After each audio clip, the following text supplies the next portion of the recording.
Hello ಸ್ನೇಹಿತರೆ, ನಮಸ್ಕಾರ. Welcome to our channel. ಎಲ್ಲಿಗೆ ಹೋಗ್ತಿದೀವಿ ಅಂದ್ರೆ ನಮ್ಮ ಫ್ರೆಂಡ್ದು ಆಡಿ ಸರ್ವಿಸ್ ಬಿಡಕ್ಕೆ ಹೋಗ್ತಾ ಇದೀವಿ. ಜರ್ಮನ್ ಕಾರು ಎಷ್ಟೋ ಓಡ್ಸಕ್ಕೆ ಚೆನ್ನಾಗಿದ್ರೂ, ಎಷ್ಟೇ ನೋಡೋಕೆ ಚೆನ್ನಾಗಿದ್ರೂ, ಅದು ಮೇಯ್ನು ಮೇಂಟೆನೆನ್ಸ್ ಖರ್ಚು ಅನ್ನೋದು ಏನಂತ ಇವತ್ತು ನೀವು ತಿಳ್ಕೊಂತೀರಾ, ತೋರಿಸ್ತೀವಿ. ಅಂದ ಬಗ್ಗೆ ಬನ್ನಿ ನೋಡೋಣ. ಇಲ್ಲಿ ಹೋಗ್ತಾ ಇರೋದು ಇವಾಗ ಜೆಸಿ ರೋಡ್ಗೆ. JC road Anekal. ಇದು ಬೆಂಗಳೂರಿಗೆ ಒಂಥರ ಎಲ್ಲ ಆಲ್ ಇನ್ ಒನ್ ಇದ್ದಂಗೆ A to Z ಸಿಗುತ್ತೆ. ಬನ್ನಿ ಹೋಗಿ ಜೆಸಿ ರೋಡ್ ತೋರಿಸ್ತೀವಿ. ಗಾಯ್ಸ್ ಬಂದಿದ್ದೀವಿ. ಇವಾಗಲೇ ಕಾರ್ ಪಾರ್ಕ್ ಮಾಡಿಬಿಟ್ಟು ಜೆಸಿ ರೋಡ್ಗೆ ಹೋಗ್ತಾ ಇದ್ದೀವಿ. ಬನ್ನಿ ಹೋಗೋಣ. ಇವಾಗ ಟೈರ್ ಬೇಕು, ಇಂಜಿನ್ ಆಯಿಲ್ ಬೇಕು. ಕಾರ್ ಪಾರ್ಕ್ ಮಾಡಿದ ಆಪೋಸಿಟಲ್ಲೇ ಟೈರ್ ಶಾಪ್ ಇತ್ತು. ಅಲ್ಲಿ ಹೋಗಿ ಟೈರ್ ಕಾಸ್ಟ್ ಎಷ್ಟು ಬೀಳುತ್ತೆ, ಯಾವ ಬ್ರ್ಯಾಂಡ್ ಟೈರ್ಸ್ ಇದೆ ಅಂತ ನೋಡಿಬಿಟ್ಟು ಜೆಸಿ ರೋಡಲ್ಲೇ ತುಂಬ ಫೇಮಸ್ ಆಗಿರೋ ಆಟೋಮೊಬೈಲ್ ಶಾಪ್ ಇದೆ. ನೀವು ಏನೋಗಿ ಕೇಳಿದ್ರೇನು ಕಾರ್ಗೆ ಎಲ್ಲ ಸಿಕ್ಕುತ್ತೆ. ಸಿಕ್ಕಿಲ್ಲ ಅಂದ್ರೇನು 2 to 3 ಡೇಸಲ್ಲಿ ರೆಡಿ ಮಾಡಿಕೊಡ್ತಾರೆ. ಆದಮೇಲೆ ಏನೇನು ಪಾರ್ಟ್ಸ್ ಬೇಕಂತ ಕೇಳಿದ್ರು. ಫೋನಲ್ಲಿ ತೋರಿಸ್ಬಿಟ್ಟು ಈ ಪಾರ್ಟ್ಸ್ ಬೇಕಂದಿದ್ದಕ್ಕೆ ಒಂದು 1 hour ಬಿಟ್ಕೊಂಡು ಬನ್ನಿ ಅಂತ ಹೇಳಿದ್ರು. ಮತ್ತು ನನ್ನ ಕ್ರೆಟಾಗೂ ಸ್ವಲ್ಪ ಪಾರ್ಟ್ಸ್ ಬೇಕಾಗಿತ್ತು. ಅದಕ್ಕೆ ಇವ್ರಿಗೆ ಟೋಟಲಾಗಿ 2 ಫ್ಲೋರ್ ಇದೆ. ಅದರಲ್ಲಿ ಸೆಕೆಂಡ್ ಫ್ಲೋರಲ್ಲೇ ಹುಂಡೈ ಇರೋದು. ಅದಕ್ಕೆ ನಾನು ಸೆಕೆಂಡ್ ಫ್ಲೋರ್ಗೆ ಹೋಗಿ ಅಲ್ಲಿಗೆ ಹುಂಡೈಗೆ ನನಗೆ ಕ್ರೆಟಾದು ಹ್ಯಾಂಡಲ್ ಲಿವರ್ ಬೇಕಾಗಿತ್ತು. ಅಲ್ಲಿ ಹೋಗಿ ಅವ್ರ ಹತ್ರ ಕೇಳಿದ್ರೇ ವಿತಿನ್ 2 minutesಲ್ಲಿ ಎತ್ಕೊಟ್ಬಿಟ್ರು. ಆದಮೇಲೆ ನಾನು ಎಷ್ಟಂತ ಕೇಳಿಬಿಟ್ಟು ಪೇಮೆಂಟ್ ಮಾಡಿಬಿಟ್ಟು ಬಂದುಬಿಟ್ಟೆ. ನೋಡಿ ಗೈಸ್, ನಿಮಗೆ ಕಾರ್ಗೆ ಸ್ಕ್ರೂ ಅಂತಿಲ್ಲ, ಒಂದು ಬಲ್ಪು ಬೇಕಂದರೆ ಕೂಡ ಇಲ್ಲಿ ಸಿಗುತ್ತೆ.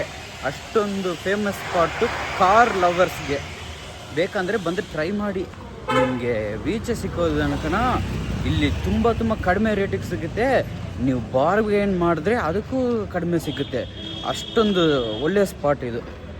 ನಾವು 1 hour ವೆಯ್ಟ್ ಮಾಡಿದ ಮೇಲೆ ಓನರ್ ಬಂದು ಓಪನ್ ಮಾಡ್ತಾ ಇದ್ದಾರೆ.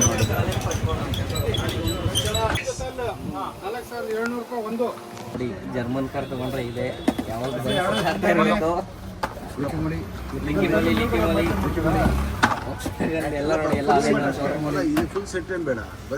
ಇಟ್ಕೊಂಡಿದ್ದೀರಾ? ಫುಲ್ ರಿಚಾ ನೀವು? Full rich. Cost cutting JC road ಇವೆಲ್ಲ ಆಡಿ ಓನರ್ಸ್.